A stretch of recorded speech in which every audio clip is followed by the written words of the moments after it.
video. There we are. Good We are live. Right then. Yeah. Right. Thank you everyone for joining us today. This is the Taliesinantiques YouTube channel. So I'm joined by Mr. Walter O'Neill from Antiques Arena. Good morning, Walter. Would you like to do a quick intro? Okay, good morning. Thank you very much for having me on. My name is Walter O'Neill. I'm the founder and owner of Antiques Arena and antiquesarena.com. Big YouTube channel, website. Check it out. It's all about antiques. Yeah, I put a link in the description. If anyone happens not to have been to Walter's channel before, there's a link there to go and have a look. So we do these lives most weeks. We don't really plan these in advance. We usually just get together in the morning and say, should we just do one? So that might come across sometimes in that we don't really prepare for these. We just go live and we just have a chat about things that have been happening. Recently, we've both had experiences with selling at auction and both did videos about it. Fair to say, both probably negative experiences, but for different reasons. So we thought we'd get together and maybe summarize those experiences and what we learned off the back of them. Walter, your video and your auction experience was before mine. So do you want to give a overview of what happened there? Let me start off just by saying, yes, we do unscripted videos like you've mentioned, but what they get then is raw, honest, genuine people advice. We're actual people who live and do this as a job. This isn't just we're not auctioneers who give out advice on buying and selling. This is our day job. We go out buying, selling antiques to make a living, pay our families. So yes, we do unscripted, but what you get is our genuine world experience shared raw. So as Kieran said, auction video. Now, I've been in antiques for nearly 30 years in some way or another, and I've used auction houses for decades. I used to actually make a living buying and selling with auction houses. I used to sell with Christie's, South Kensington, Druitt, Neat, Donington Priory. I've sold in a lot of big auction houses. But I've never had that good an opinion of auctions because the fees are so high and it's always weighted in favour of the auction house. Now, auction houses always want a low reserve or no reserve, and it's got to be what they consider to be enticing. Is that the right word for the buyer? They've got to make it look appetizing for the buyer.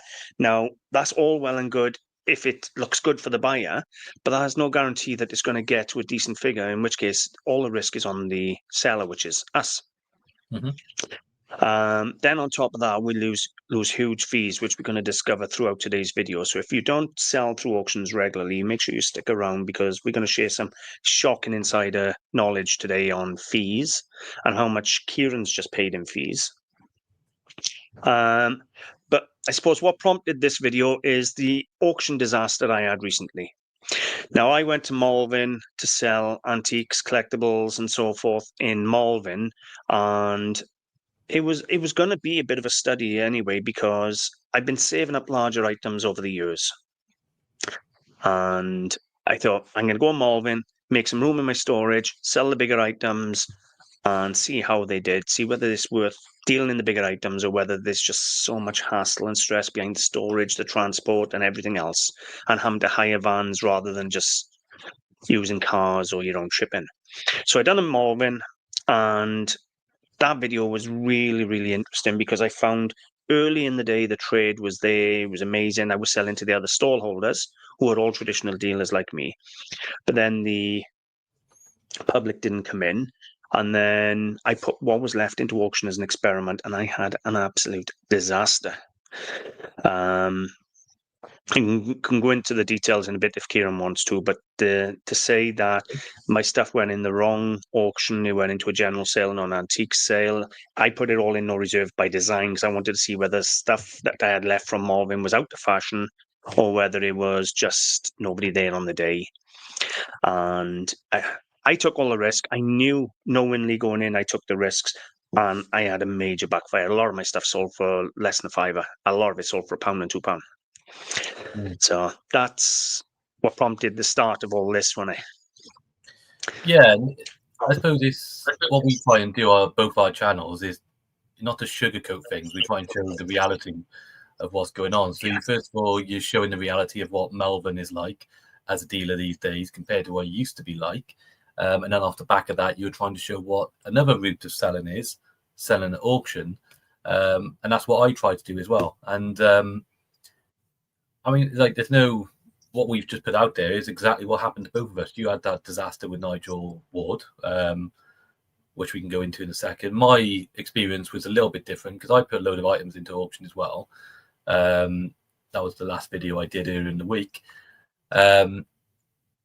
Now, my gripe wasn't with the auction house itself necessarily, because I was happy with how they catalogued and I was happy with how they tried to sell the items. I say that. I think what emerged from my one, the big sort of headline was my item sold for a combined total of £308, and what I received back was less than half of that. Because of all. Yeah, I think you received back 48%, give or take, something like that, wasn't it, when we done the math? Yeah. We'll go into all the actual fees in a bit, I think. But you've just hit on this now. Firstly, I want to outline my auction was a disaster because I felt the auction house let me down, misrepresented my goods, misrepresented me, and didn't fulfill the contract I believed we'd agreed on. I believed we'd agreed on an antique sale, and the stuff went into a general sale. And I had antiques like rocking horses, Canterbury's, I'm trying to think what went in it. Persian rugs from Iran and things like that, all sold in the same sale as plastic dog beds and buckets of sun cream. So mine was a total auction letdown. Now, I didn't go in there with the intention of running the auction down. I went in there, believe it or not, set the reserves as no reserve because I wanted to see whether the stuff I was selling was crap. Was it out of date? Was it old fashioned? Does anybody still want that big stuff? The big rugs, the big fireplaces, the Canterbury's, the big massive rocking horse. I wanted to know, was the stuff still saleable? Now, I can tell you 10, 20 years ago, that rocking horse would have sold for four figures, certainly well over £1,000. The Canterbury's would have been probably £50 to £100 each. The Persian rugs would have been £400 to £600 each. Things like that. But I was happy to take that chance because it would have been content for our YouTube channels. We try and put unique content, you and myself, we try and have a variety of content, but real world experiences to help other people. So I was willing to take that risk and put the stuff in no reserve.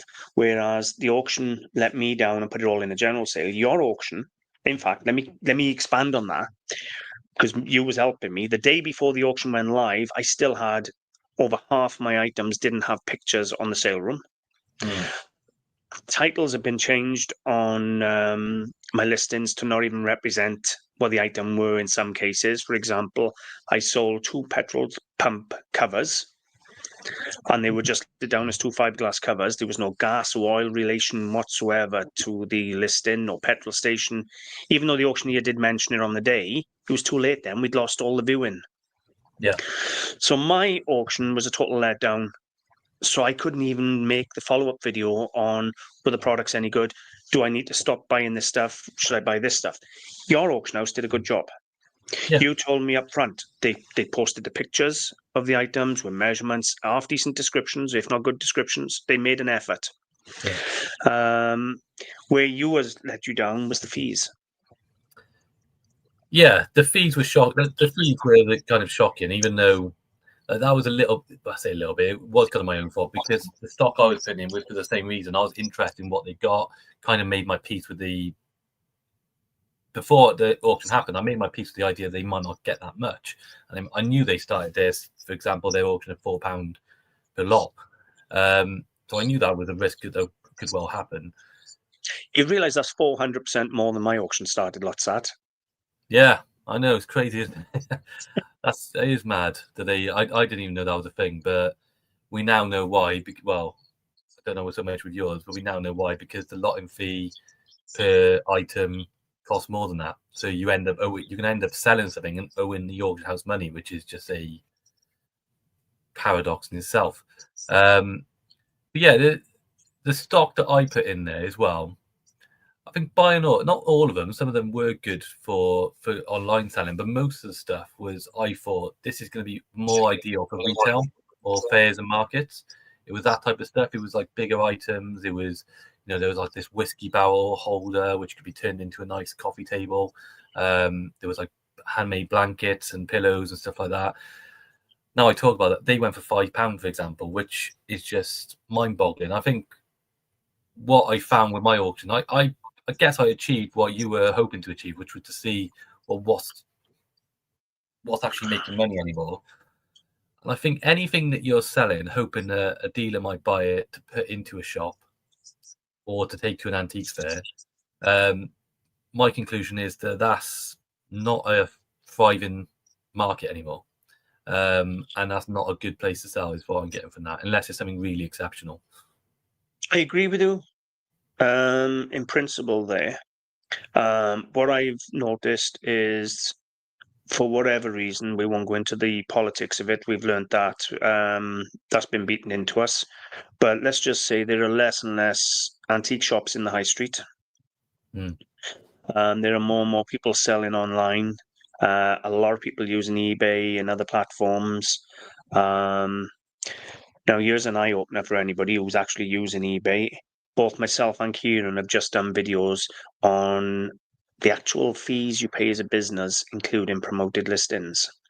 Believe it or not, even eBay fees, they're up there with basically on par with what you've just paid at auction. I don't know whether they've been up in the fees to match each other or what, but they're both within par. They're both around 50% of your turnover. Yeah. Well, at least with eBay, It may be optional, but it's it's there, optional. because if you don't use it, you don't get the sales. Well, that's true enough. Yeah, it's optional, but you got very low chance of selling the stuff. So yeah, it is interesting to realise that they do match each other.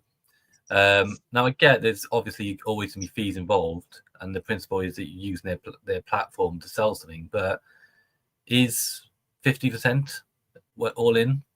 I guess the maths doesn't always work out like that with the auctions either, because it depends how much your stuff sells for. Like the lotting fee, for example, was a set amount. I think it was £5 or something like that per lot. Now, if everything went for more, it wouldn't be 50%, if that makes sense. But that's market. Okay. Let me break that. Do you mind if I break that down for people? Yeah, of course. What a lot-in fee is basically they're going to sell your items and charge you seller's commission and the buyer's buyer commission plus VAT on all that. But they've now decided, even though that's their job, they put the stuff up for sale, they sell it, they take a cut both sides. So they get about 40% of the turnover off the buyer and the seller combined. They've now decided, that's not enough, 40%. What we want now, we're going to charge people a lot-in fee as well. Now, the auction in particular you sold with charges £4 per lot for a small item, £6 per lot for a large item. So if you put 10 items in, that's another £40 to £60 on your bill plus VAT, which is 20%. So that's £50 to £70 or £50 to £72 on top of your bill before you start. Now, understand that if you're turning over one or two items and they're £50 or £100 items, then you're only paying 4 to 6%. Let's say it's a £100 item, you're paying 4 to 6% extra on just lotting the item. Now, for me personally, I think that's part of the job. If you don't give them the items, they can't sell and make the buyer's commission and the seller's commission. So what the hell are they doing charging a lot-in fee in the first place? I don't know. And then on top of that, you got some auctions are charging photograph fees, advertising fees, internet listing fees, and all different things. It's almost like there's stealth taxes coming in now, just like on eBay, where eBay promote, we don't charge for this, we don't charge for private. If you're a business seller, we'll charge you 10%. But what they don't outline is that 10%, as an average, is on the postage as well as the item final value fee. So if you send an item to America for £30 postage or £20 postage, you got to pay 10% of that as well. And you got item handling charges on eBay as well. You got a 0.35% commission for handling on eBay as well, things like that. It's all like hidden fees. And these auctions seem to be doing hidden fees, because I know you said that someone said to you beforehand, are you aware of the fees? And you said yes without actually being aware of the fees. Let's be totally clear about this. You hadn't actually Yeah, looked at the well, fees. When you said yes, you knew they were going to be buyers' premiums and sellers' premiums. But I don't think even you were aware, putting stuff in, that there was lot-in fees, etc., to go on as well. No, to be fair, he did tell me. So he said, just to make sure you do know that the lot in fee per item is this much. And I still went, yeah, that's fine. I just went ahead anyway. So I can't for any second claim I didn't know about the fees. That's totally my responsibility. Okay, but did you understand how much the fees were going to end up at? That's the question.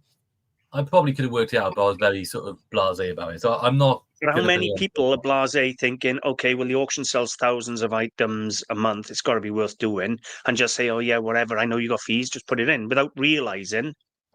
Now, first of all, items are going in. Did you do all no reserve like me? Yeah. Right. So you took a chance every single item might sell for £4. So if you did every single item, for argument's sake, sold for £4, that's wiped out by your lot-in fee. Then on top of that, you got your 20% commission plus VAT to pay. You could have ended up owing the auction house money. Yeah. Oh, 100%. That's probably happened. You sold £300 worth. Take 20% of that, right? Was £60 plus 20% of that. That's £72 you paid in just the sales commission. I think it cost you similar or more for the actual lot-in costs, if I remember right. I think your sales commission would be something like £72, give or take, right? I don't know the exact figures, but I'm just rough. So you're talking around 72%, £72 for sales commission. But unless I'm mistaken, you were closer to 109 or something like that for the actual lot-in fees? Because you had about 21 items, 22 items? Yeah, I'll have to get the video. But it doesn't have to be exact, just rough. But you paid more in lot-in fees than you did in sales commission. Oh, I must have done, yeah. So you're right. It was like I remember starting off down 100 odd quid, and then I ended up paying, I say, about 48% in fees. So yeah, it would have been more in lot in fees and commission. Whereas I think it's okay to charge insurance. It's okay. Auction houses have always charged photography fees if you want your item photographed or not. But that was back in the day when they used to have to pay for catalogs to be printed and for real photographers to come in and take photos and put them into these catalogs, because they had to look amazing, things like that. Then they had genuine cataloging costs. I understood that. But these days, right, auctioneers walk around with their own phone or their own digital camera and they click, click, click, click, click, click, click, and add them onto a thing. So there's next to no cost anyway. And you would think it would be something they would offer as part of their service because A, would increase the sale amount of the item, which means more commission both ends for them. And it's just better practice. But have you seen some of the photos some of these auctioneers do? They're blurry, some of them. They're not even relevant. I had what was it? I had a carved, was it walnut or mahogany Victorian chair. I had a beautiful carved Victorian chair, and all across the top was carved scallops or shells and things across the top. And one of the actual photographer photos was of the lot number, not of the carving on the top. Yeah, I know. I showed that. I showed that on my video. All that beautiful carving, and he photographed the lot number instead of the carving. Yeah, what's that? That makes no sense. It's interesting. I think he photographed it for his own cataloguing, so he knew what number the photograph belonged to. Yeah. But if he'd actually zoomed out, he could have still had that, but also had in all that beautiful carving.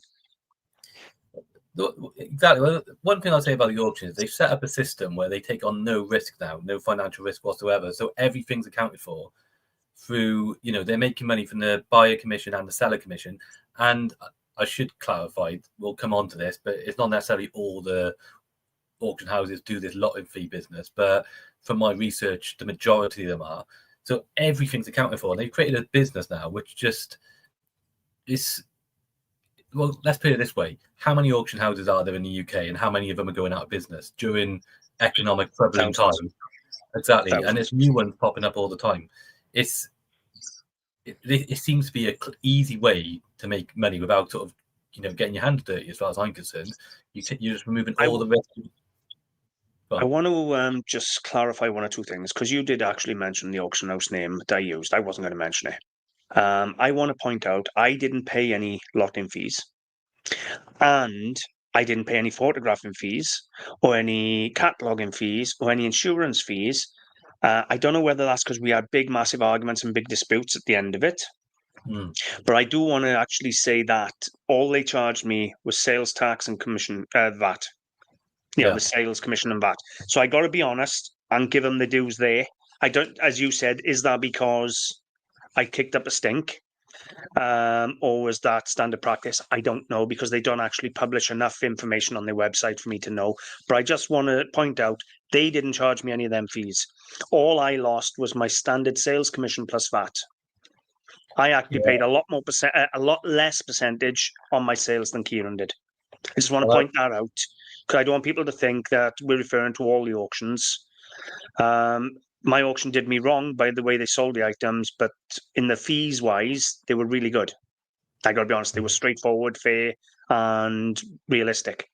And I want to highlight someone who left a comment. We'll come on to comments from the video in a second, but somebody from an auction house left a comment on one of my videos that I thought we'd highlight, just to show that there is a range. And they said, at my auction house, we charge 20% plus VAT, and a £2. Hang on a minute. You can share it? Lot. I've only got my phone. I'll come on to it. All right, okay, go on then.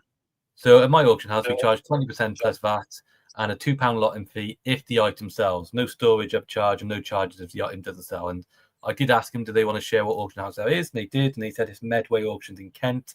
And they have regular sales on the first Monday of each month. And then they have general sales every now and again as well. So they just charge. Well, that's actually not bad, because they're not charging unsold lots.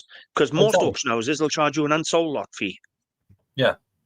And 20%, that's really, I think that's really good in this. I think average now is probably around 25. I think I paid about 17%. I got to be honest with you, give or take. I'm not 100% on what I paid, but I think it was about 17% plus VAT. 20% is about an average. It's not cheap. It's not expensive. There are some that go up to 25%. There are some that do 15%. I actually believe the one you sold through was 15%. Because when I went on their website and looked, it's actually posted 15% on their website. Yeah. Right, there's VAT to go on top of it. 20% is about mid-range, but a £2 lot in fees is cheap when you consider you was sold a local auction house, so it's a relatively new one. It's been going about 6-7 years, something like that, 8 years. A £6 lot in fee for a small valleys auction house that's not that established, in my opinion. It's not decades old. It's quite a lot of money. So if they're selling in the middle of a city, which Kent is big, you've got Southborough and Kent and Hastings, you've got all that up that way. So if they're only charging a £2 lot in fee, 0 unsold fees, I'd sell through them. Well, I guess that comes on to the next point, though, because the fees is one thing. Is it actually, what about the prices of things they're getting, I suppose? Because it's one thing having good fees. What about selling to make a profit in auction? Well, let me put it this way. I've had my YouTube channel now for 15 years, right? Or 14 years, something like that. And for 14 years, I have been saying to people, I cannot afford to buy out of auction. Because what I find when you're buying in auction, in the correct sale, if the item is correctly advertised and published and all the listing is done right, then I cannot afford to buy the item. 90% of what I tried to buy goes at the retail price I would sell it for. So yes, you can achieve prices at auction, but it depends what you want to sell. Some auction houses get extremely good money. Even Nigel Ward's, so if you look at some of the prices they achieved in the actual antique sale, they were phenomenal. Yeah. I can't knock the prices. That's why I was so upset, because they put my stuff in the general crap sale instead of the antique sale, because I know my stuff would have sold well. You yourself, right? You follow a lot of auctions. Now, you've had some really lucky buys. You bought a beautiful piece of Japanese porcelain, Meiji period, out of Anthemium for 20 quid that's worth a couple of thousand. Right? It happens. There's sleepers in every auction. I remember buying a £16 lot from Cardiff City Auctions that I've sold for well over £1,000, and that was after pieces went missing out of it by other light-fingered buyers. It happens in auctions. It used to be that I would have someone with me to stand at the lot I won while I carried stuff back and forth to the cars, because unfortunately stuff does tend to walk or get misplaced into other lots when people are looking at it.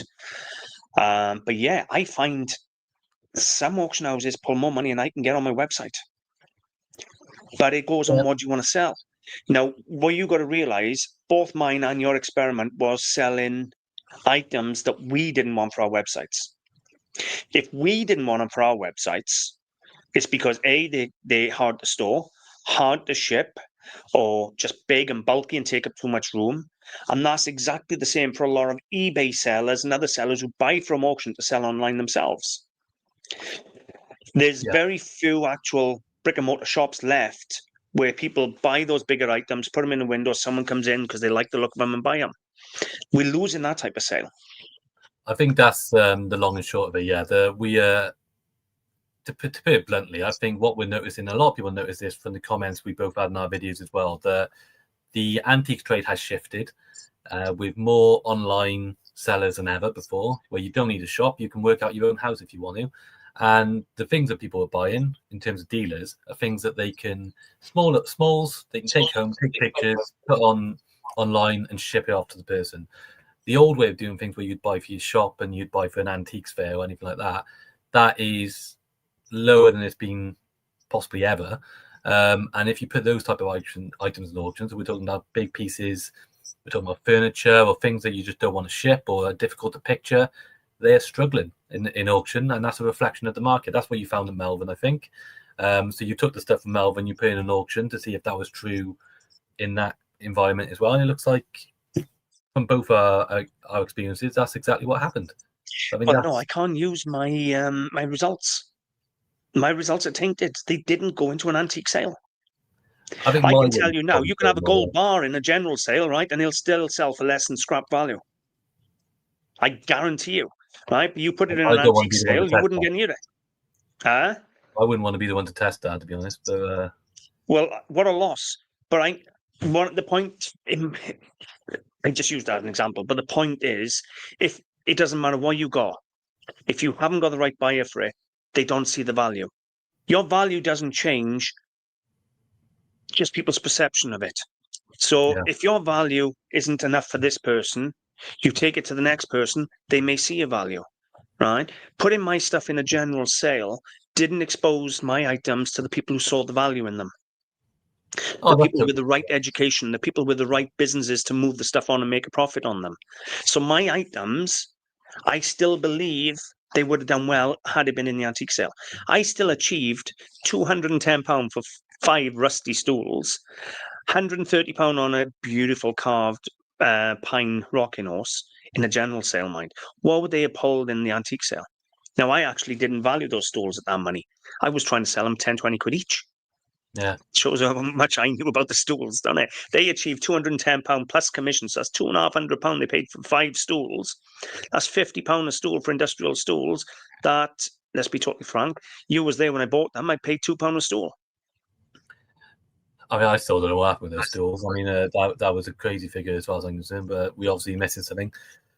Let's go across some comments then. So the Batcave, good morning to you. Like a little emoji Good there. morning. And Faceless Vintage, good morning. Doing Good well, morning. hope you are.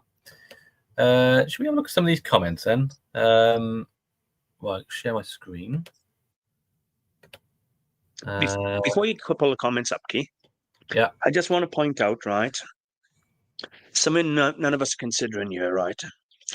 And this is a big thing, that auction houses are a rule to themselves and operate in a way that no other business in the world can operate.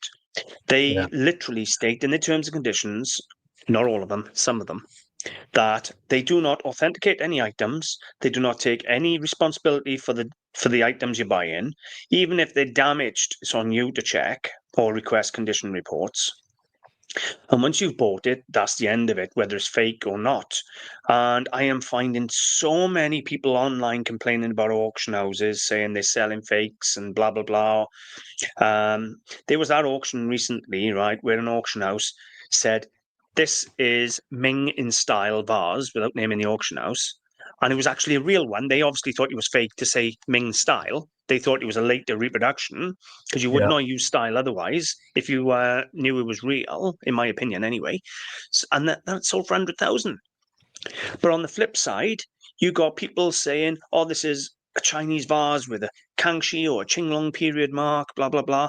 They're not dating it. They're just saying it's a Chinese vase with a Kangxi mark or a Qinglong mark. They're selling for 10, 20, 30,000 pounds. The buyers are being hit. It's hurting the antique reputation. And there's no comeback. Auction houses should be regulated more. There isn't enough to say that I think an auction house, in my personal opinion, should be forced to hold the seller's money for up to 3 months. I know it sounds a lot, but I think the buyer should have at least a month to come back to the auction house and get verification. If this is a fake, then it should go back to the seller. And I think that should be a worldwide thing, because the amount of fakes intentionally being sold through auction under style or things like that, now it's different. If they want to put it in and say it's a Chinese vase, nothing else, or they want to put it in box of miscellaneous and you pull something out the box of miscellaneous, that's on you. But if they are selling a Chinese vase and pulling 20 or 30,000 pounds for it, and it was made 2 days ago in Hong Kong, these auction houses need to be shut down. And we watch Peter Coombs, and he outlines how many of them there are in America that do this. I got one out there now that's damaging my brand that I'm dealing with, and they are being slagged off left, right, and centre for selling fakes. And they've copied my brand. So I'll be dealing with them shortly. But this is a worldwide thing. It's not just a UK or an American thing. This is worldwide, where auction houses are not being held responsible for what they're selling. What Peter Coombs has highlighted is what auction houses have done with Chinese collections, and he highlights them all the time because he said it's very suspicious how some of these places, no one knows who they are. They've only just started up, and they're getting these amazing Chinese porcelain collections that at Bonhams or Sotheby's would struggle to get.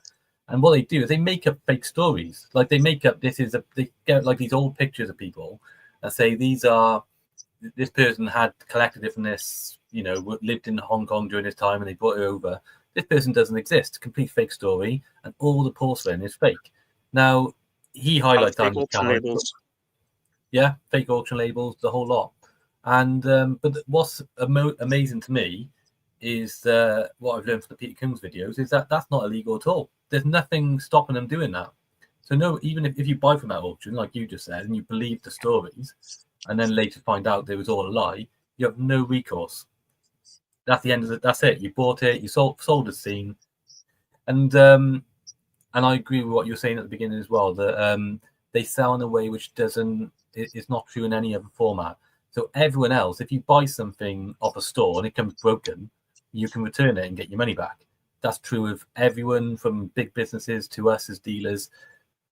An auction can just put a picture of a plate on the screen, not show you any of the cracks, not mention it at all in the description. But if you buy it and didn't know there was cracks, well, you bought it. That's the end of it. So, and there's also been comments of people who've received packages from auction houses poorly packed, broken, and they still don't get a refund, mind. Yeah, they we couldn't operate like that. They deal with a courier. Imagine if I did that. Imagine if I sent something out to somebody and it's broken. I say, "Oh, that's a shame. Speak to Royal Mail, please." You can't do that. It's my responsibility because I sent it. So I say that's something that is they're allowed to do it that way. That's just how they operate. For me, it's a very strange way. But I think someone will have to check it out myself. I think what you explained around that you have, I don't think they hold money necessarily, but I think in France what you described is actually the case, and that is why a lot of people don't buy or sell in France so much. I remember reading there was a story. Someone bought a painting from a French auction, and then they were looking into whether it was actually like a master, so like worth a lot more money. But part of that story was, well, if that got proven, whoever sold it in that auction would be allowed to claim it back, because the auction house didn't establish who the auction was, if that makes sense. So they sold it without knowing it's actually better than it was, or something along those lines. So it's not unprecedented, is what I mean. I think there are some countries where that is the case, but of course those auctions, as a result, don't make as much money because there's always that risk then. So I don't know if I agree with the auction house being able to take something back off a buyer, because if the seller doesn't do due diligence, then they've actually got the item in hand to study the item. They've got the time to look into the item. If an auction house lists an item and the seller of that item is happy for the auction house to sell on their behalf, then I think that sale should be final. But I think if someone buys something listed as, even if it's only implied, let's say a Chinese vase with a Qinglong mark, even if it's only implied that it is a Qinglong period, right, or they're trying to state that it could be Qinglong period, then it should be held to that. Otherwise, what they should be doing is simply, especially when some of these auction houses in America, as you've said, use fake descriptions, fake provenance, fake auction labels, things like that, they should be held to it, and the banks should take the money back off them straight away. Now, I don't know about you, but I've had what's called chargeback on my website. If you sell something and someone isn't happy, it's a fake or they don't get it or whatever reason, they can go to their credit card company and say, look, this isn't exactly as described, and the credit card company will offer you a solution, return it and give them a refund, blah, blah, blah, or they will just give them their money back and just deduct it from you. Why is that not the case with auctions? Yeah, well, at the very least, I think if you buy something and it's not being described properly, so it's broken when they haven't described that, I think you should absolutely be able to get your money back. I think some people say that they do, and maybe some auction houses will deal with that as it comes up, but their policy states they won't, is what I'm getting at. So that they shouldn't even be allowed to have that policy. They should be held to the I same. actually know a couple of local auction houses that have sold gold. People have come to the boot sale, tried to sell me the gold, and I've said that's gold plate. And they say, well, I've just bought it from such and such auction. I won't name the auction house. And I say, well, I suggest you go back to them and tell them it's not gold, it's plate. And they were told, sorry, you've took it from you. That's it. Yeah. And a lot of rely on the auctioneer's descriptions or catalog descriptions to know what they buy in and what to pay for the stuff in order to make a profit. Not everybody is a knowledgeable antique dealer, but still want to make money reselling as a side hustle. Yeah. So they then use the auctioneer's guide or the antique catalog for what the item is and the valuations and descriptions, and then they just chuck a margin on in, try and make a few quid. Now, in that case, right, the auction house should have had a photograph of that item. So if she took that item back and it was plate, they should have compared the photograph, said, well, actually, yeah, we can see that. Because to find an identical item in gold and and gold plate within days of having it, let's be honest, it's not going to be heard of, is it? And I'm sure if you could have zoomed in, if the photographs were good enough, you'd probably be able to find identifying marks or something like that. But no, they just blatantly told her no, tough. Well, they should Shouldn't be never allowed. they should never be doing that. Like the amount of gold they must deal with to make that mistake is embarrassing. But makes me wonder to what extent they actually knew, to be honest. There we go. It's more the point, right? And we've talked about this privately, right? That we have a passion for the antiques. What we do is we buy what we love, we share what we love, things like that. These auction companies are a business. They're not actually really, they don't have the same passion for the items as we do. Does that make sense? And we spoke about this a few times, that we don't think that the auction houses feel the same way as us. The stuff comes in, it is a conveyor belt, it comes in, it goes out the other end. It's a business. And there's nothing wrong with it being a business, but to you and me, these items, they're so much more personal. They tell a story. They're wonderful things. We love to own them. We love the history behind them, and we like to preserve them, keep them out of landfill. These auction houses, from what I've seen of the last few, they are literally cattle markets. They just shoving it through on conveyor belts, in one end, out the other end, and not a care in the world. Now, my auctioneer hadn't even seen my items until the day of the auction. Yeah, I mean, obviously you think that there's probably going to be some exceptions, but this is, I think, true of the majority of them. And there's so many of them. It's in the way the trade is going and the way the economy is going, it makes no sense really on paper for how there's so many of them and how they keep popping up and none of them come out of business, which just goes to show that it is like a nice little business. You know, it must be something that's keeping them all in business. Right, should we go into the comments? Yeah, it's a surplus of dealers desperate to make a bit of money. Yeah, that's true enough. Well, some of these comments the antiques trade have changed. I think you'll agree with me on that. The antique trade have changed drastically. And a lot of people are struggling. And a lot of people are using the auctions as an out to get money in. I can't actually read it. You'll have to read it out to me. Let me just go a bit more in. Well, that's a bit better. So we got Calvin Dobson. So the whole structure of buying and selling has changed dramatically. I genuinely believe the decline began with eBay. At one time, it was good and profitable to buy from booths and flea markets, then sell on trade fairs. There are still good buys out there, but with Google Lens, eBay, endless TV programs, it's just far more difficult to earn a living as everyone's suddenly an expert.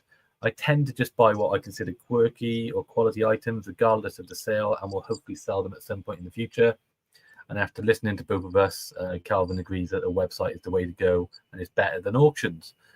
What Calvin touches on there, though, is kind of what you were just talking about how the trade has changed quite a lot and how there is an influx of certain types of dealers these days.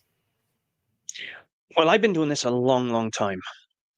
And I can tell you now, as I said at the beginning of the day, right, I used to buy and sell through the auctions. I used to sell through Druitt Donington Priory all the time, which is up by Newbury. And I used to sell through Christie's, South Kensington. I used to sell through Anthemian. I used to do auctions a lot, buying and selling. And I've sold pieces that have leaked for thousands of pounds through Christie's. I've sold Chinese artifacts through Druitt Donington Priory. Right, I've done my share of auctions. And I moved away from the auctions because what I found was the results were so unstable. Some days I'd make money, other days I'd break even, but on days I lost. And I'll give you an example. Right at the peak of Vaseline glass, uranium and Vaseline glass, when it really was at its peak, we're talking probably 10, 12 years ago, something like that, 15 years ago, I walked into an antique shop in Chepstow, by the bridge in Chepstow, and they had the most beautiful oil lamp I'd ever seen in my life. This oil lamp was cut crystal bowl, it had brass all over it, and then it had this big, massive, beautiful Vaseline uranium glass shade. I took it to Druitt Donington Priory. This was over a decade ago. And I presented it to them, and they said, well, the shade alone's worth over 100 quid. We put it in the auction, no reserve, as I always do, and it was estimated 1 to 200. I think it sold for 80 quid. I paid 100 or 110 for it. Now, if I had that on a website, I'd have probably put 6 to 800 on it. That's how unstable auctions are. Yeah. This was one of the best oil lamps you'd have seen in your life, and back then they were selling. Yeah, it's funny, isn't it? It does all come down to, like, we can say that certain items are selling for all the money these days in auction, but then, as you say, there are so many lots that there's always something that slips through.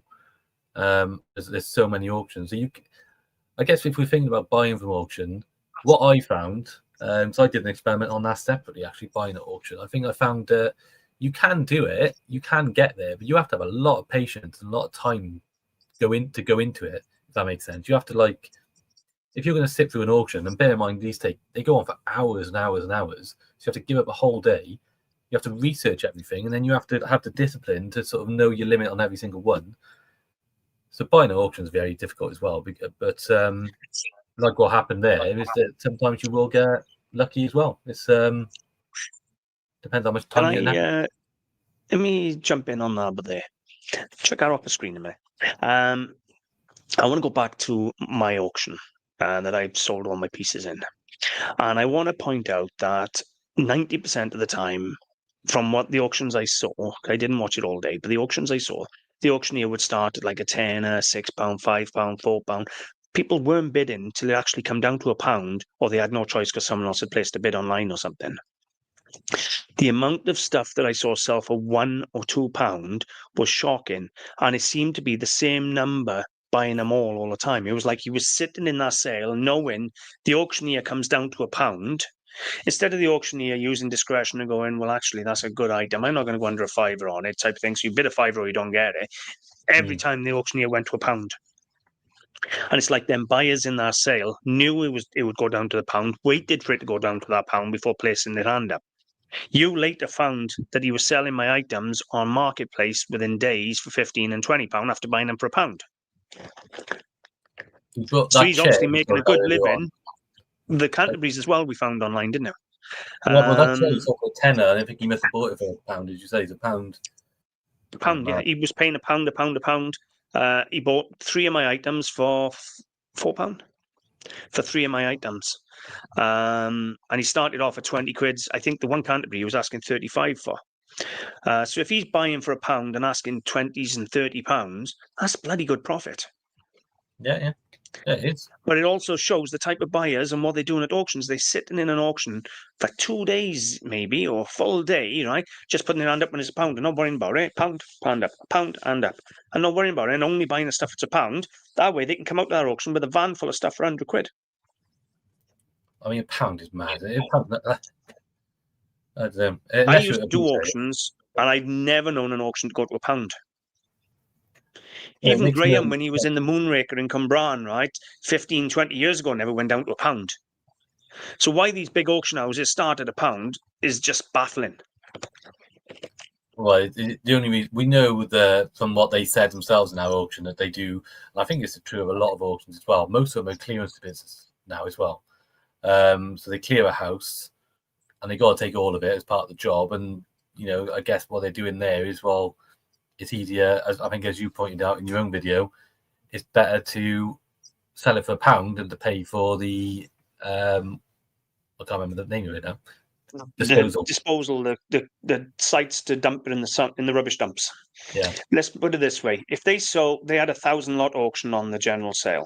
So if they had 1,000 lots that they had to take to the rubbish dump, the council recycling plants, that would have probably cost them £500-600, just based on size and weight, because they had big pieces, they had furniture, they had everything, right? That would have cost them £500-600, no problem at all. Now, instead of paying £500-600 in fees to the council, they've sold it and made £1,000 or £2,000. So for a couple of days' work, they've been paid to clear the houses. They've then sold the stuff rather than paying to dump the stuff. So it's a win-win for them. But I just can't get my head around starting stuff at £1. And let's be totally fair, I watched my lots go through auction. I didn't watch the whole auction, but I watched my lots go through. And at one point, I thought he was going to sell my rocking horse for 20 quid or 30 quid. Yeah, he started really low, didn't he? So, which tells you... Yeah, but it was hovering at around 20, 30 quid. Oh, right. It hovered for quite a while. And I thought, is he really going to put the hammer down on that for 20, 30 quid? Jesus Christ. I remember the phone bid came in for that as well, didn't he? So someone found it. It was, it was 2 people who spotted it to get it up to where it went. But as you say, if it went in... But I paid £150 for it, mine, from a charity shop, thinking I had a steal. Yeah. Well, you might have done. So if it had been put in front of 1,000 dealers, don't tell me another dealer wouldn't have wanted it. Somebody's bought that out of a general sale for £130 plus commission, so they paid more than I paid for it. Yeah. So they obviously felt the same as me, and that's a general sale. If it'd gone into the antique sale, it could have pulled £300-400. Yeah. Oh, it's bonkers what goes on in a minute. I'll look at a few more of these, see if they generate any more things that we haven't covered. There would be. While you're pulling the comments up there, if anybody is interested in knowing about the auction experience I had, I've actually done a full article on it on the website, on my blog page. Covers everything from what items went in, images of the items, the descriptions, the complaints, everything. It's all in it, including Nigel Ward's response.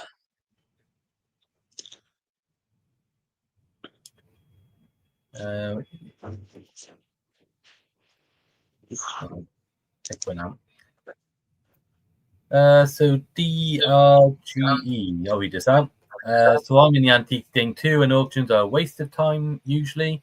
50% of the time I lose money when I send things to auction, and I used to work in one. They're so unpredictable, and the fees are extortionate, not as bad as the fees you were charged though. They used to be one of my main sources for stock, but it seems that everyone is trying it at the minute. So I'm getting outbid on anything with value. But in the end, it's the auctioneers that are getting the profit and nobody else. I think that's kind of spot on. What we've been saying. It's this weird kind of contradiction, isn't it? When you try and sell stuff yourself in there, but then of course you're only selling things that you don't want to put online yourself. They're flopping.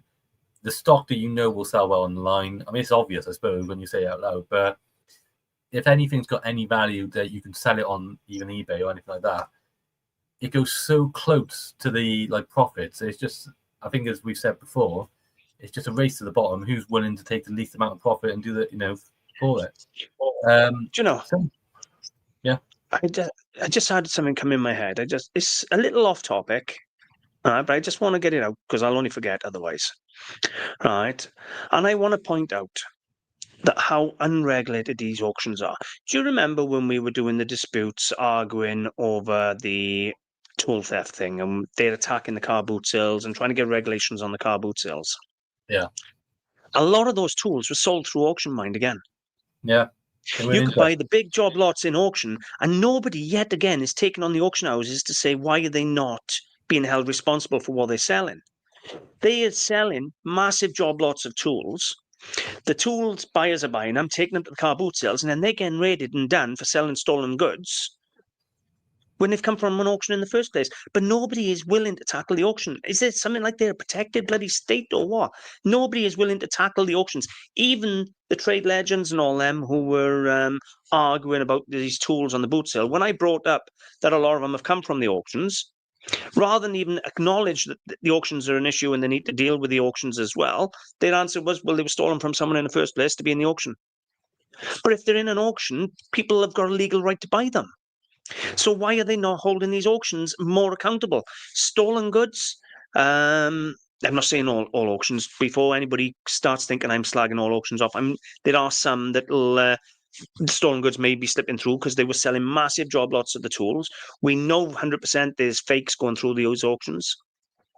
Again, not all of them, but some of them. There is just no regulations. These auctions, they got their own rules. And I don't understand why they're not being held more accountable on the standards. I understand they give you a viewing day so you can judge the items for yourself. Items are sold as seen basically in an auction. Whereas you and I, we sell and work on what's classed as long distance selling rules under trading standards. Because we are long distance selling rules allow people a 30-day money back return. Where these auctions, they don't operate on the same rules because they allow a viewing day for people to go in, view the items sold as seen. But if an auction house is putting a catalogue up, then I think they should be held responsible for what they put in that catalogue. And anything they sell, it should be on the auction house to make sure it's not an out-and-out fake and it's not stolen goods. How hard is it to pick a tool up and see if the serial number's been ground off it? If it has, say to the seller, can't sell it. Yeah. I don't understand. It's almost like they don't want the standards. Yeah, I think we'll. Oh, sorry. Good morning, Peter. By the way, thanks for joining on. Morning, Peter. I think they are protected to a degree because auctions are kind of like they obviously go back a long, long time in history. I think they have almost very old laws that apply to them. We're talking probably over 1,000 years. There's probably been auctions certainly in Britain. I think that probably is the case. They probably do have things because they're an intermediary, really, aren't they? They don't sell. They don't, in most cases anyway, or unless they do a clearance. They don't really own the item. They're acting as an intermediary. So I guess they can claim, but they're not responsible in the same way for the item because they don't sell it. However, they are making money off it and they are making claims to sell the item. And I think they should be held accountable.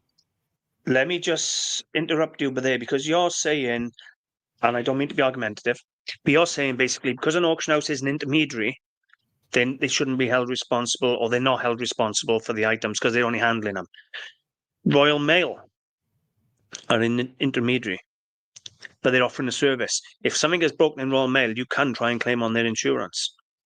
They are held responsible for the service they offer. They're not responsible for the items they transport. So a member of Royal Mail couldn't get done if there's found to be drugs in the parcel, but they're responsible for making sure that parcel arrives in the condition they've sold for. The auction house is selling a service. They may not be responsible for the items, but they should be responsible for providing a level of service. That level of service should be that they're responsible enough and they've got enough experience to check over the items, especially if they claim to be antique experts, which most of them are because they do appraisals. And they should be checking that they're not stolen goods for serial numbers and things like that. Well, I mean, there's a complete lack of accountability to any degree. Like, when would an auction house be found accountable? Like you mentioned, the auction, it works in both ways as well. If they give misinformation, so somebody buys something under a misinterpretation, they believe it's as old as they claim it is, or they believe it's in good condition because they're not told otherwise. Then they're not held accountable for that. But then you mentioned the example earlier on where they said it was a Ming style Chinese vase, and they estimated it £100 to £200. That meant that they were prepared to sell it for that much. So it was worth Or over less, 100 because pounds. a reserve's always less than an estimate. And let's be honest, if there's something's worth £100, they generally don't want to reserve anyway.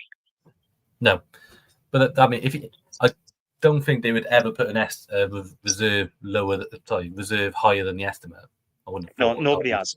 I don't think No. that's ever happened in the knowledge I've been doing it, right? Which means if it's £100 to £100 estimate on it, right, they'd have probably put a £60 to £80 reserve on it. If a reserve, I would have assumed they'd have said, look, you don't need a reserve. The buyers will find the market. If it is a modern reproduction, it'll go for 10, 20 quid. If it's got any age, it'll go for a couple of £100. Little did they know it would go for 100,000. And I think catalogued and photographed and advertised correctly in Christie's and Sotheby's, it could be a few 100,000. But what's that nonsense they always say on bargain hunt? They overuse that term. Is it come and get me estimate? I mean, there's a come Yeah. and get me estimate, and then there's Yeah, but £100,000 that does it the opposite estimate. way, because using the word style and £100 estimate tells everybody straight away looking at it, don't bother wasting your time. An auctioneer have said it's not worth money. Yeah. Well, why is it worth that much if it's style? But the thing, what was weird about that is that they had provenance that went back to the 19th I know. century as well. They It's had a very provenance that strange went back story. to the late 19th century, and he still put it down as style. So unless he thought it was a Guangzhou period or something like that, 1875, give or take. Or was something else going on there? Were they hoping someone Well, I going, won't speculate on ooh, things like that, but we never know what's going on, do we? But I would certainly won't speculate on things like that. yeah. There is a comment that refers to that type of thing, but I think I'll leave that. But yeah, it's I guess it's the approach. We've said a lot around our gripes, I guess, with buying and selling at auction. Like, what's the outcome? Like, what are we both going to do now moving forward with with this impression that we get of auctions? I think selling at auction is off the cards for both of us. Selling at auction been off the cards for me for about 10 years. I haven't been doing it. The only reason I done it this time round was because I took the stuff to an antique fair, didn't sell it, wanted it out of my storage unit, so I thought I'll use it as well to make good content for my YouTube channel, educational content for my viewers, and I'll take the sacrifice. If the stuff had sold for a couple of pound in the antique sale, I'd have said, worth a couple of pound. I wouldn't have even complained. I said that No. up front. If the stuff sold for nothing, then it would have been another video, would have been, well, this stuff don't sell no more, I'm not buying it. On the strength of that major auction disaster, you and I were in a car boot sale in Hengoid, and there was a full 3-piece mid-century Danish coffee table. Big coffee table and 2 ones to slide in with the tile tops. And he was asking a fiver all day, couldn't sell it, and give it away at the end, and still couldn't give it away. Took it home with him. I didn't even put it in my car because of what went on. I thought, why do I want it? Yeah, it should be £100 coffee table set. But why do I want it? It's going to take up storage in my lockup, and where can I sell it? And it's funny you say that example. I put one of that, exactly that, a Danish tiled Nessa tables, coffee table, and it's all for a tenner. And if you watch the video, that's one of the things I thought these were meant to be in. Like, I know it's not. The thing is, it's only worth money, even if it is Danish, if it's got a name attached to it now. And Right. it needs to be a G plan. I can't remember the other one now. They call it or whatever. So, or Mark Denmark or something like that. But it's just, I think that's what someone put one of the comments on my video actually was very sweet, very to the point. They said, "Put shit in, get shit out." Now you can watch the video if you haven't already and make a determination whether you think that all the stuff was. But my stuff wasn't crap.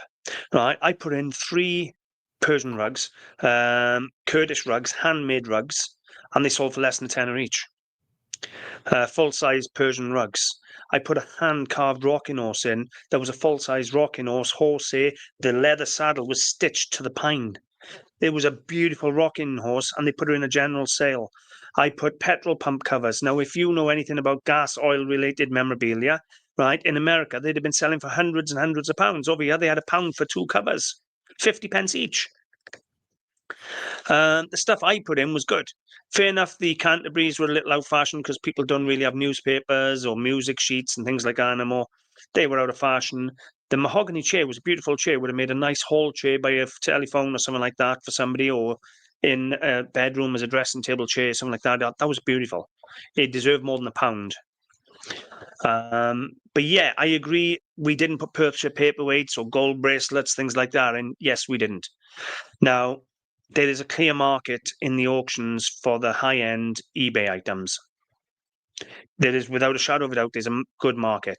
Now, paperweights, jewellery, small ceramics, small artwork sells for a fortune in auction because it's going on eBay. But then, if you're losing 50% to the auction house, it may look amazing to us thinking they will again full retail, but they're actually getting half the retail because the auction house is taking 50%. I said this to you around the amount of gold in auction houses is huge. Now you know a lot more about gold, certainly selling gold than I do. But from what I can see, a lot of it goes, the scrap value sort of dictates a lot of the values when people are buying, which I don't really get. So it means after commissions, the buyer's paying more than scrap for the stuff. I know it's an investment, but the seller, most of the time after they sold gold and they paid a commission, aren't they earning less than scrap then by selling at auction? So then it makes no sense why you'd sell gold at an auction. And same with silver. Because a lot of people don't have an outlet to sell the gold, scrap gold too, and scrap silver too. Even though they do, they don't realize they do. Right. Basically, there is a bullion buyer in every village, in every city throughout the country, and probably throughout the world, I would imagine. But a lot of people they're not experienced in the real world like we are. A lot of people buy and sell through auctions and eBay, and they don't even see the real world outside the door. They bid online, they go to the auction, collect the lots, they put it on eBay, selling the lots, maybe do a job as well on the sideline. So they're using eBay as a reselling, extra little income type thing.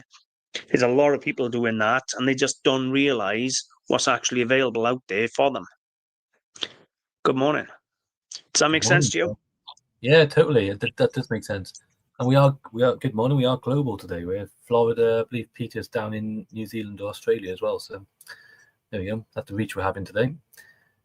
I wonder if it's true across the world or whether that's a UK thing. I assume it's true in most countries, all this sort of I've stuff. got a lot of foreign viewers on my channel, and it's very, very true of everything. The comments they put up is true.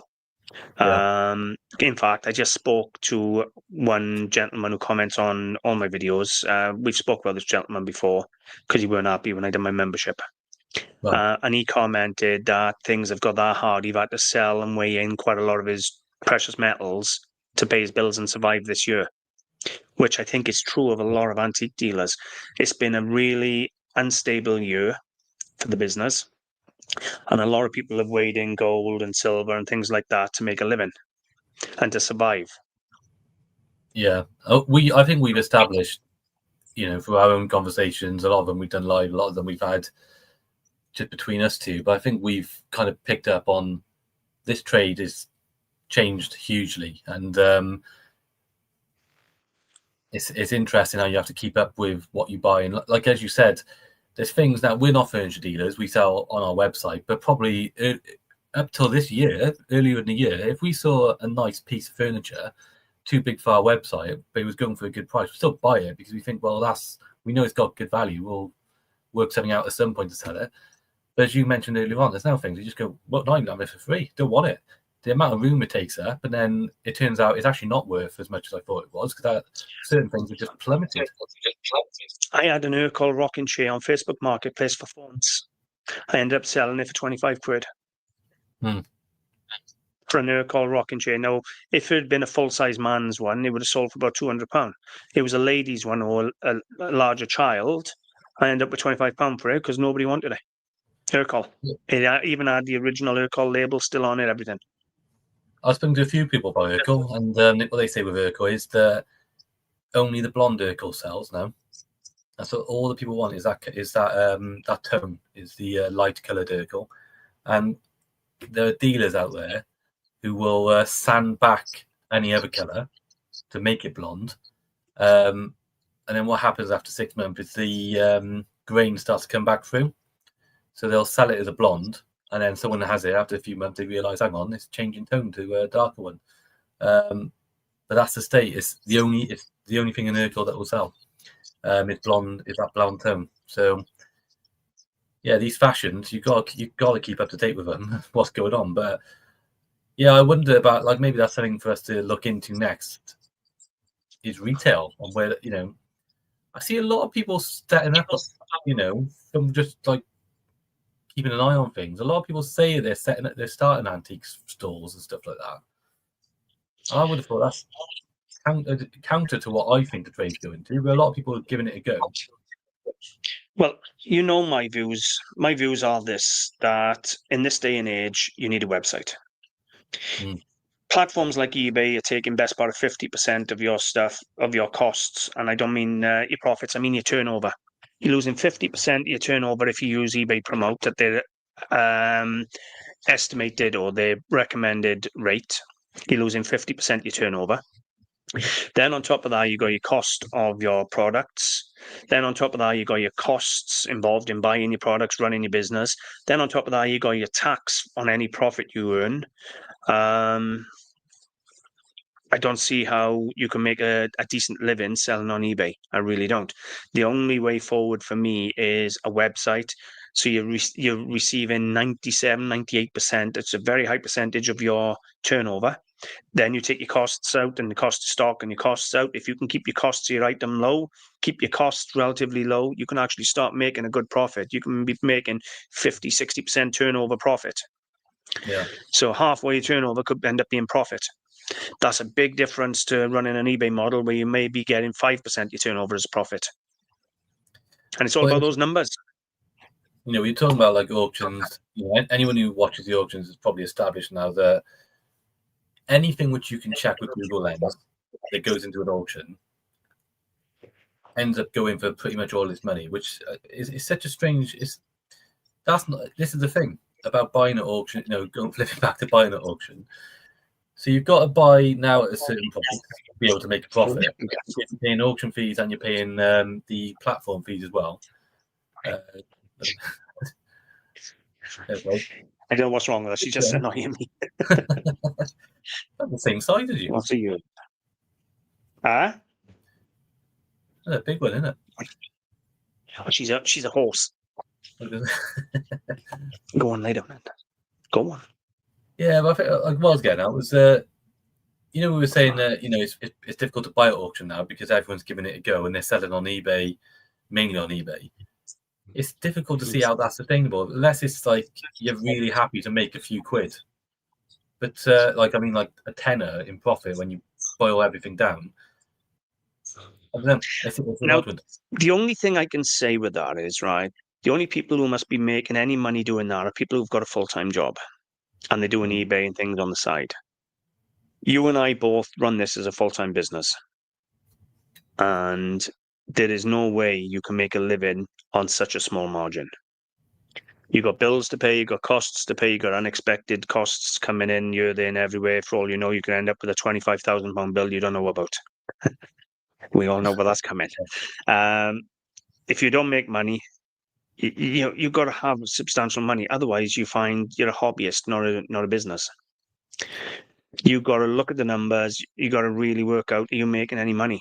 Now, yes, you can make a lot of money from auction, but the auctioneer takes a massive chunk of it. Not all of them.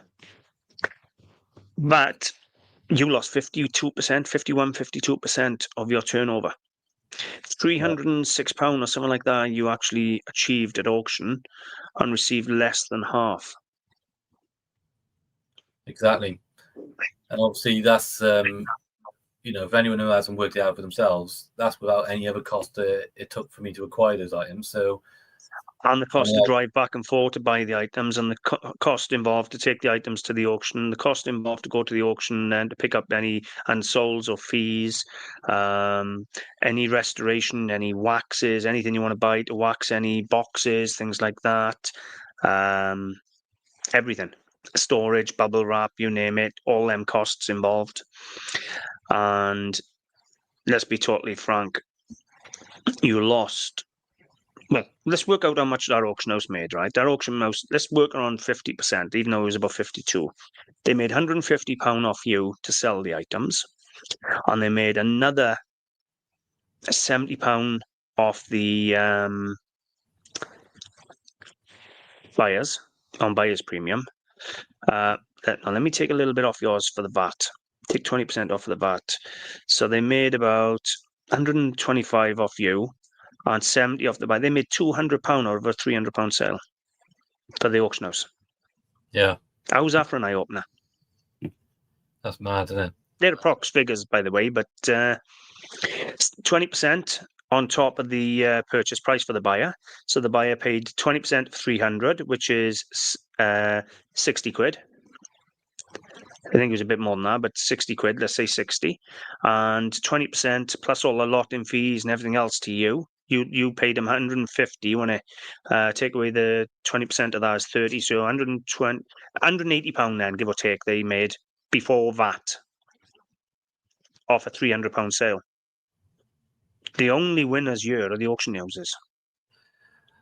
It goes back to what we were saying earlier on. There's so many of them, and they keep popping up, and it seems that shouldn't be happening, given in the way that the value in trade has dropped quite a lot. Like one of the comments we had in one of the videos is that someone was saying, based on 30 years ago, you were getting a lot more money for antiques. Antiques were valued higher. Well, how come the value of antiques has dropped overall, and the economy is struggling more than it was back then? But there's more auction houses. It's because they've set up. That's what I said earlier, which is people are struggling. So people are taking a chance, putting the stuff into auction, paying them extortionate fees because they've got no alternative. And let's be frank, if you're an eBay seller, they're pretty much them fees are matching what you're paying on eBay anyway. So people are putting into the auction in the hope that they'll pull over money, survive to fight another day. Yeah. But you got all these auction houses in the country, and there's thousands of auction houses. You got new ones setting up all the time. They're basically unregulated. There's no comebacks to these auctions for what they sell or the service they provide you. There should have been a recourse for how my items were treated, because as far as I was concerned, and I covered this in my article, I signed a form that said antique and collectibles sale. Yeah. And my stuff went in a bric-a-brac sale. And the distinction was, on the internet, they had it listed as a bric-a-brac sale. On my entry form was for the antique and collectibles sale. But when I argued with them, they said, well, it says antique, collectibles, and effects. Bric-a-brac isn't effects. So there should be a recourse. I should have had a recourse to go back to their auction house and say, actually, no, that wasn't what we contracted. I'll have my items back. You can deal with the buyers. I'll have the items back. You're not letting them go. Or we'll have a legal battle. But these auction houses, there's no recourse.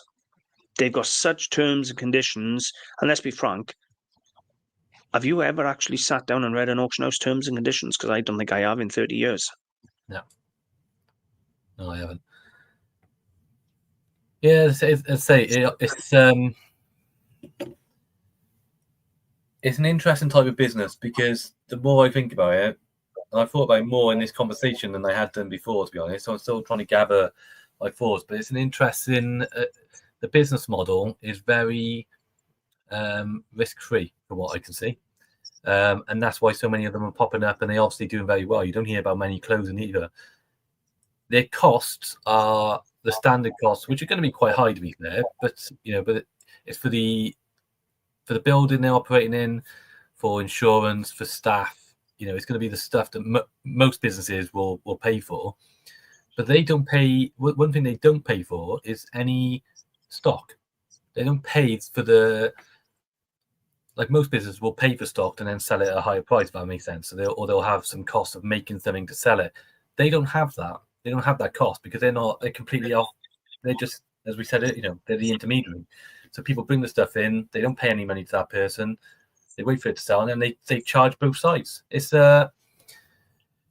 in today's world, that sort of market doesn't make a lot of sense really, because on top of charging both sides, what about all these hidden costs, the lot-in fees, the insurance fees, the photographing fees, and any others that auction houses may or may not charge?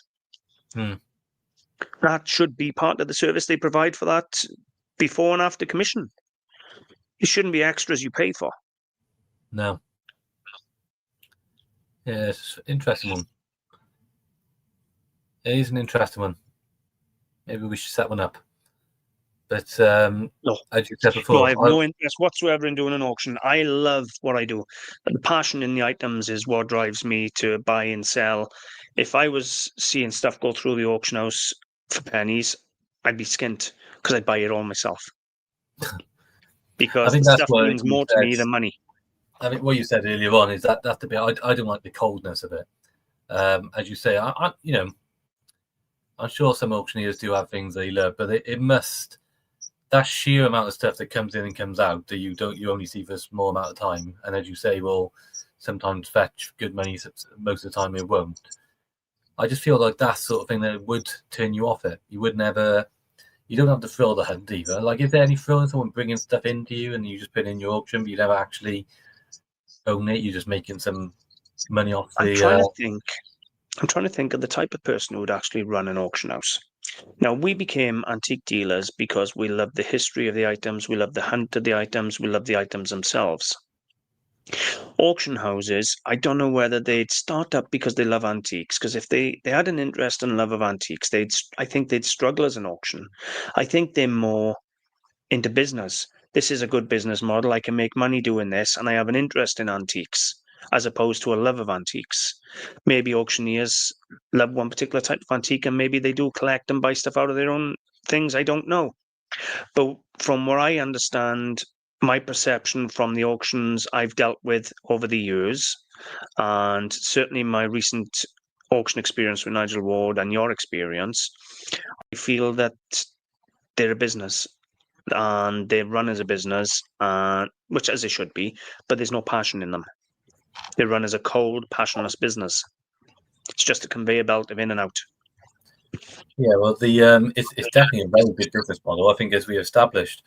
But what's interesting is, this is only true, I suppose, of the TV production, and they're certainly no experts in the antiques trade. But from their point of view, from a TV point of view, an auctioneer is the epitome of the antiques trade, and they hold in higher regard auctioneers than they would do any dealer or somebody who, more than people from museums and stuff like that. Of course, they see auctioneers being they're the ones who know the most stuff, and they're the ones who go front and center of any TV program. So is that because that's the way the TV have wanted it to portray it and built that view up?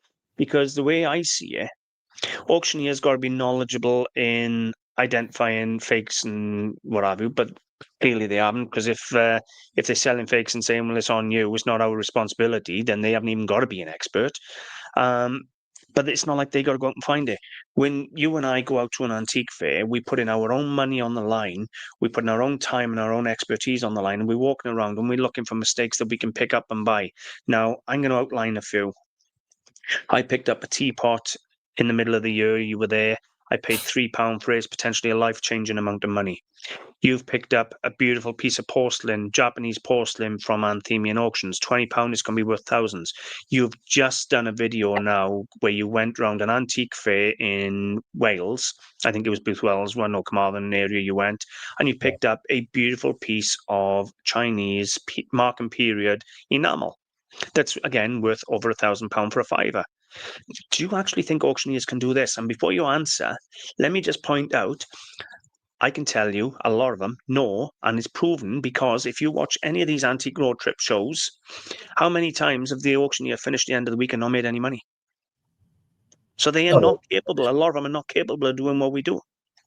It's funny, that show, because I watched the recent one, and they've had to change the rules of the. We're talking about Antiques Road Trip.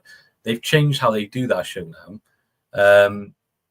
where like they only do it per episode. They show if it was a loss or a profit, because I think the only reason this must be the case is because too many of them at the end of the week were showing a massive loss. So they spent a whole week going around the country, going to antique shops and losing money.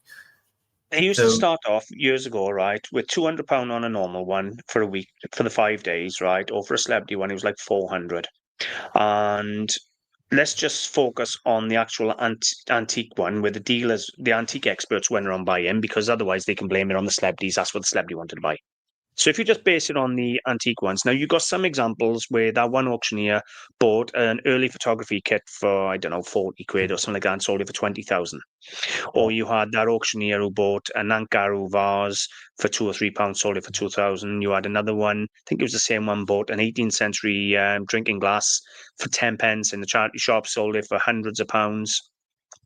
Then there are some really good experts out there, but overall, right, there's a few. In particular, I used to watch Charlie Hanson's episodes, only because he's the one that comes to mind. And the amount of times he made a loss was shocking. And he's considered one of TV's top experts. And the amount of times he made a loss on Antiques Road Trip was shocking. He used to go out, but it wasn't just him. I used to see it all the time. They'd start off with £200 at the beginning of the week. Some of them would finish with less than £100 at the end of the week. How do they think we do that as a living? Yeah, exactly. And pay our bills out of it.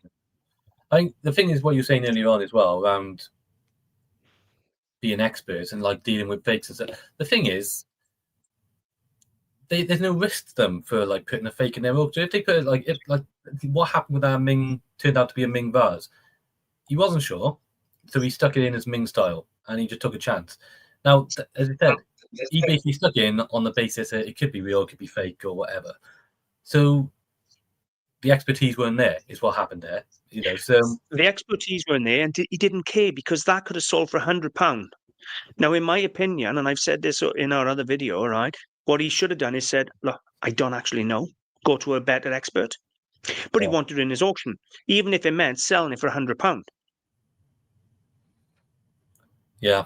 It wouldn't have been any loss to him. He'd have still had, out of that £100, he'd have had 40 or 50 quid off the seller and the buyer combined. He'd have still had his little paid ticket for that 2 or 3 minutes of work. Where if he turned around to that seller and said, look, actually, we've got 100 years of provenance. It could be Guangzhou. It could be Ming. I think it had a Jundi mark on it, if I remember right. So we're talking an 800 or 900-year-old piece of Chinese porcelain that's sold for £100,000. That is the only one in the world of that age. It was in good condition, minus some minor hairline star cracks in the foot or the base. That could have pulled £500,000 in Sotheby's with the right promotion, the right people there. Do you know what I mean? You don't know. Yeah. But he was willing to sell it for £100 because there was no risk to him, no cost to him. He didn't care enough to say to that buyer, do you know, I think you need to take that to a museum, maybe contact an expert like Peter Coombs or someone like that and ask for authentication and see what they say. Or why didn't he, as an auctioneer, invest that time in it himself? Exactly. Yeah. I will... not in a direct link to that, but I know there's a few people who have watched these videos and commented on videos. I know we're being careful not to look. We haven't named anyone, so there's no we're not linking this to anyone. But I know there's been a few comments where people say there's nefarious stuff that goes on at auctions and stuff like that, where things are put in to deliberately go cheap. So someone who knows what. But this goes back to the unregulated thing, though. Because they can do stuff like, underhanded, because there's no, I say, it's such a low risk business. Since we're talking underhanded, I'm going to actually say this, right? I've been spending 16 years building the brand Antiques Arena. There is now an auction house that have stolen my brand or set up on my brand, and I'm going to have to take civil action now to claim my brand back, which is going to cost me tens of thousands. But on the flip side, there are so many internet comments, Reddit comments, Trustpilot comments about this auction house selling fakes that it's actually affecting my business and hurting my business. Yeah. So why are they not being held responsible? And that is what we're seeing right through the world. Yeah. And that's, that kind of frames a lot of what we talked about, because, a lot of the reviews and feedback for so many of these auction houses around selling fakes, like how are they helping the trade doing that? That is, as we They're were saying not. They're before, hurting the trade. it's business. It's just pure cold business, and so many. This happens. There's a great documentary on can't remember where it is now, but about fakes in China, where they make these fakes in China, and how they come over to America mainly, and they go for the auction house. It's all made for auction houses in America. It's It's not fake even China. just them. I'm not being funny. How many fake Rolexes can you buy on the streets of Singapore and things like that? You can buy a bloody really good fake Rolex for 50 quid now. Yeah. And I can't tell them apart. That's why I don't even buy them.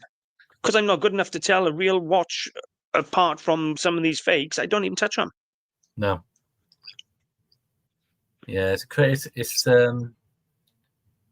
It's bigger than we realize as well, isn't it? When we did it as a little experiment to see like how much things are sell for, and it kind of what unravels off the back of it is actually this is a crazy thing that's going on in the trade. Is how I I think know. the regulation of auctions to be regulated and held accountable for what they sell in them, to make sure there's no counterfeit goods to the best of their ability, to give the buyer a 30-day recourse to find out if something's authentic and take it back, even if it means the sale gets cancelled.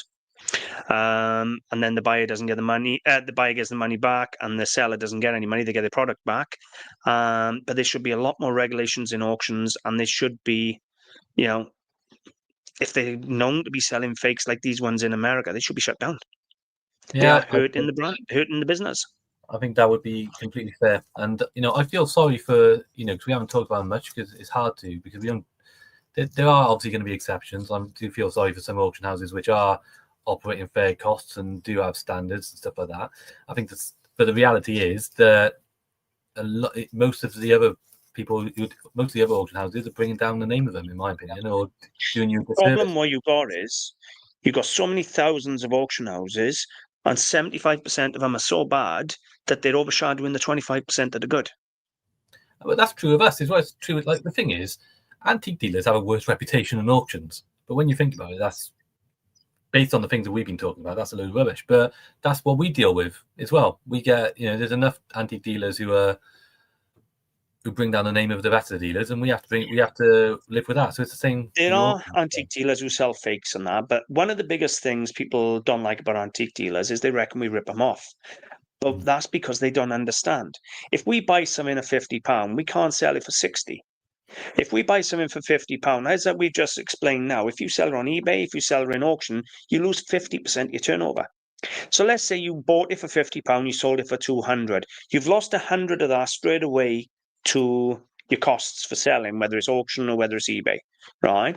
Then you got your £50 you bought it for. That leaves you £50 in the pool to pay for all your costs and your time and make a wage. So that £50, you've only doubled your money. They see it as you've made 4 times your money, but you've doubled your money. It's a lack of understanding of business and how the expenses and the business works. If I go to someone and I say, right, well, I'll give you 20 quid for that, and they see me selling for £100, they're going to be slagging me off to everybody down the road. But what they don't realise then is if I was to sell that on eBay or in auction, or if I was going to take an offer on it, if someone came in and said 80 quid, I'm going to lose 50% of that. Then on top of that, I've lost what I've paid for the item. Then on top of that, I got to pay my fees, my costs, and my taxes on my earnings. Then on top of that, I got to make a living. Yeah. That's why we get such a bad name, because people don't understand the costs and responsibilities involved. And then auction houses have none of that because they didn't invest in the stock itself. I know they have costs, but those are costs that they are built into their business model. If they happen to get someone walking with a Ming vase that sells for 100 grand, that is pure profit. That's all. That's no reinvestment. What's the reinvestment for You work out, right? And even a low bog standard auction, let's say 1,000 lots at £10 a lot, that's £10,000 a week they're making. Right? That's just at 10%. Right? You double that for the buyer's premium. You double that for the seller's premium. Out of that £10,000, right, they're making £4,000 profit a week out of a £10,000 turnover. Plus VAT. And then if you got anything else, like the one you've just dealt with, takes 50%.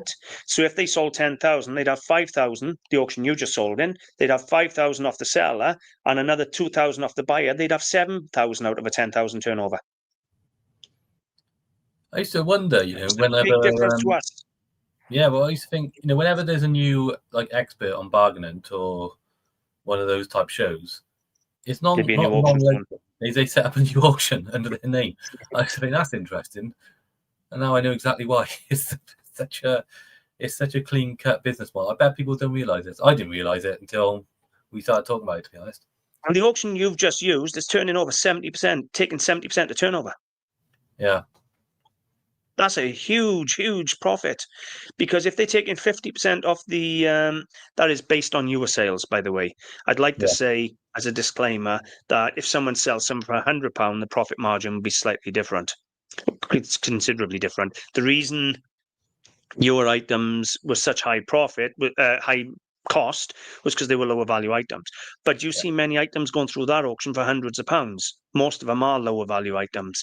Yeah. So let's assume they are all around similar items to what you sold. For every 10,000 our auction turns over, they're making 7,000.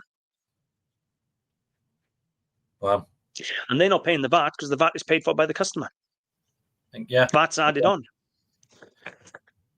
It's amazing. It is amazing when you think about it. Oh, I don't know. I think we've covered a lot of ground there. When you consider the service that's provided for a lot of them and the risks they don't incur because they have zero risks, then I think auction houses, they need an overall. They need regulating. I believe they need regulating, and they need overall.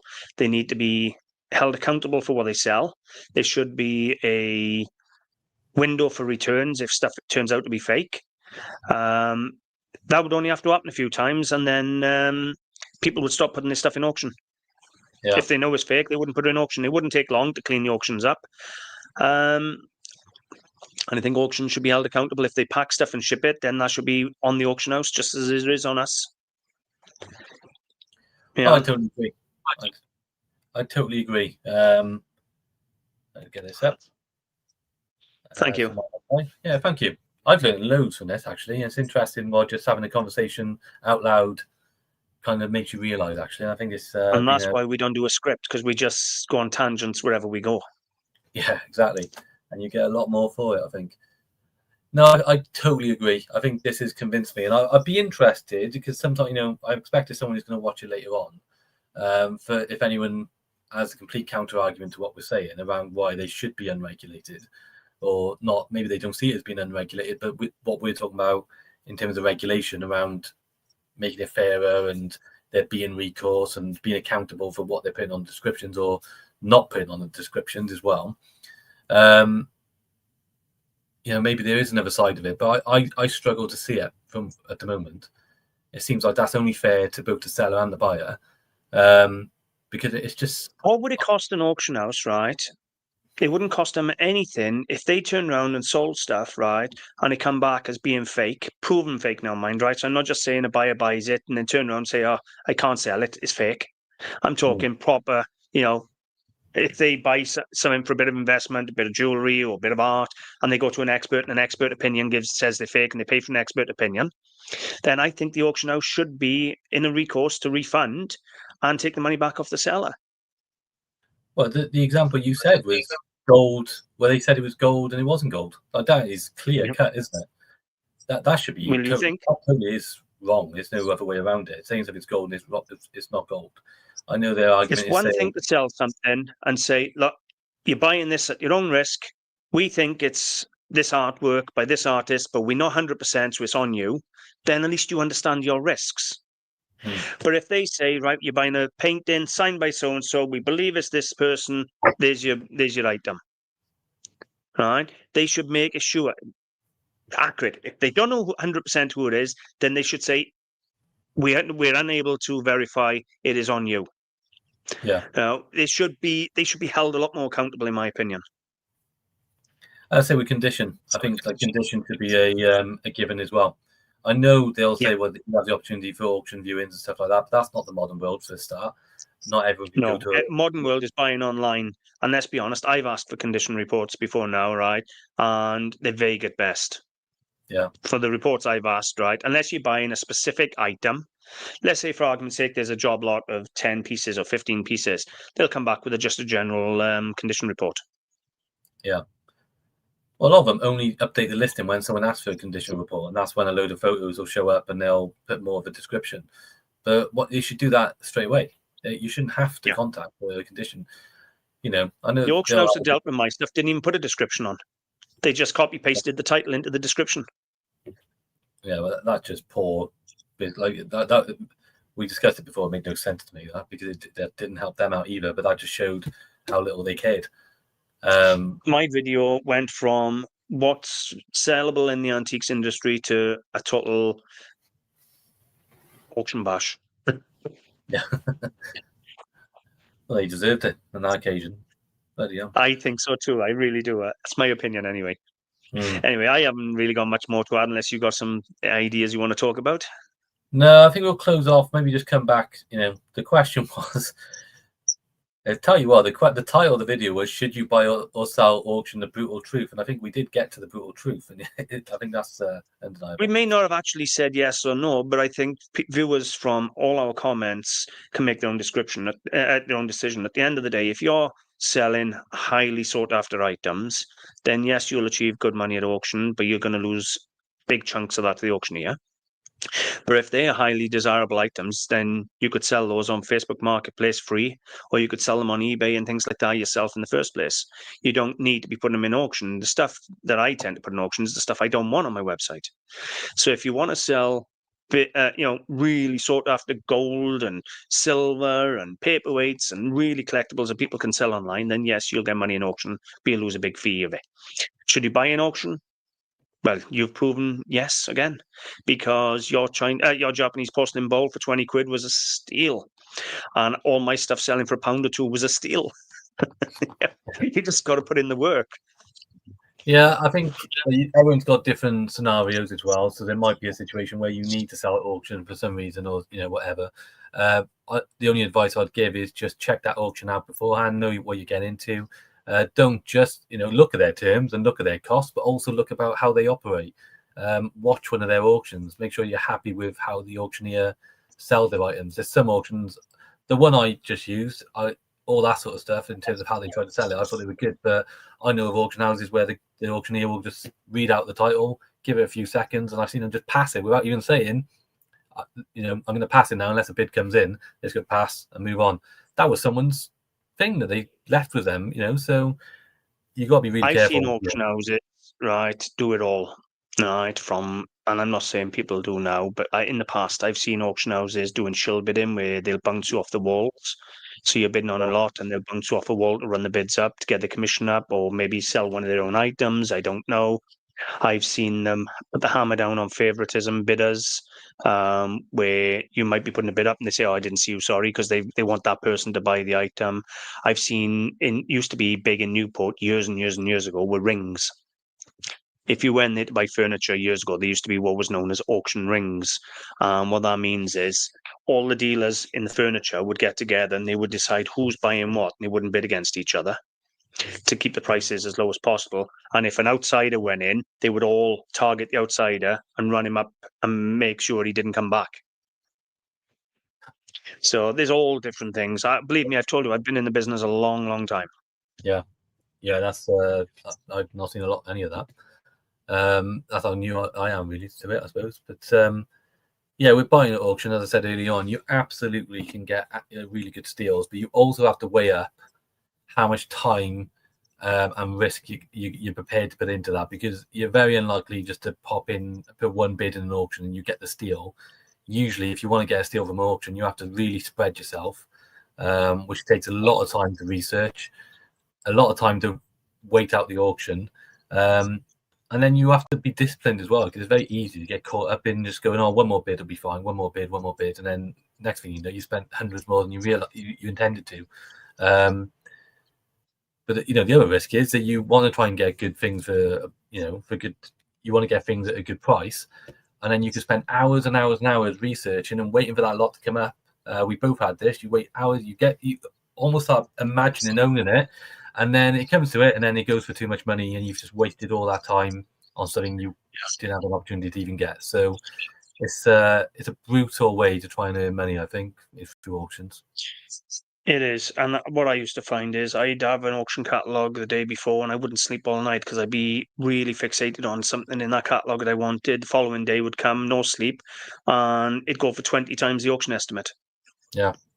That's good. You know, I give that example in one of the other videos of them Coke Irish decanters estimated like £100 or £200 selling for thousands, and I didn't sleep all night waiting to go and bid on them. Yeah. Yeah.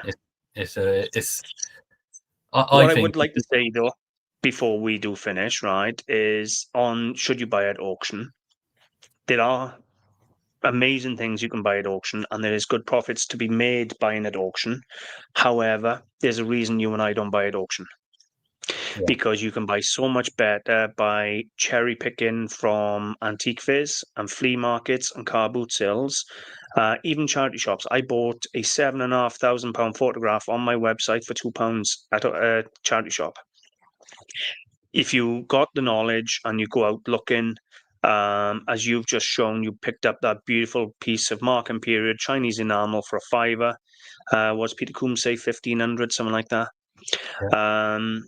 If you've got a bit of knowledge, then I think you'll get much better bargains, much better deals. And let's be totally frank. That teapot I bought in the summer, I paid £3 for it. Some old masters selling the I Ching are pulling over £1 million. Potentially, this one could be hundreds of thousands, especially when he dies. Would I have ever had that in an auction house? I would have had to pay through the nose. Yeah. That could have ended up in an auction house as well, because we know the person who would have probably bought it would have taken it to an auction. We know that's how they operate, which is interesting in itself. But yeah, there we go. No, I agree. That was what I was going to say. You know, whether you should buy and sell at auction, in my opinion, there's better places to buy and there's better ways to sell, as we've talked about. So that's it. I guess next time we do a live, we'll move on to the next subject, whatever that's going to be. But we know all sorts of things are happening for us too at the moment. So, and no doubt there'll be a new topic on the horizon. You've got a lot going on, certainly, from things you've talked about. Yeah, I got a big lawsuit going on, massive lawsuit in America going on, about to start. I'm doing major improvements to the website. That's why I haven't even been doing listings for the last few weeks. I got so much going on. It's absolutely shocking how much I got to do. The actual task I got to do this year is just thinking about it, you feel like you're drowning. I'm in the middle of making my academy for the courses. I'm in the middle of a brand battle. I'm in the middle of website improvements, image SEO and metadata, things like that. I got 42,000 images I got to do metadata on. I'm in the middle of redoing 8,000 product descriptions. It's just shocking the amount of work I got to do. Well, yeah, it's all happening. So, I'm losing my voice now. We've been going for so long, but yeah, look, things will come up. I guess anyone who watches these regularly, if there are subjects you want us to cover, then please just let one of us know, and we'll try and come to it. But yeah, I think Friday seems to be the day we do them, but it is kind of ad hoc, isn't it? We'll do it providing we've got the time. We're in the mood to do a live and we got the time, we're going to jump on, we're going to do a live. That's why if you hit the bell for notification on Kieran's and on my channel, then you won't miss them. Yeah. And they like this. We tend to just pick a subject and just go off on a tangent, moaning, chatting. But that's when you get the real world information, the real value, because I'm talking, as well as Kieran is, from world experience we've actually done and lived through, and lessons and mistakes we've made. And we share them so you don't have to make them. You can learn from our mistakes. And we made plenty, let me tell you. Oh, yeah. Every week. Always happening. Not you, I'll talk about myself then, rather than just giving you a slight dig at the end. Some of the ones I've made, but believe me, that'd be a good subject, wouldn't it? You learn more from your mistakes than you ever will from your victories, let me tell you. Yeah. Well, we've pointed out a few that things I've missed as well. It's all sorts of things that we could go into, but that's for another time, I think. Lego, and there's the next subject. Maybe Yeah, next week. maybe. Mistakes and things we've missed, and mistakes we've made in business. That'd be good one, actually. People who are interested in starting up or running a successful business can learn from some of the mistakes we've made over the last 30 years between us and maybe save them a bit of time. Totally. Absolutely. Lived experience, things that you've gone through. All right, let's call it there because we can probably go off again. Yep. But yeah, thank you so much, Walt, for joining. And Thank you for having me, and thank you everyone for watching. Yeah, thank you, everyone. All the best. Goodbye now.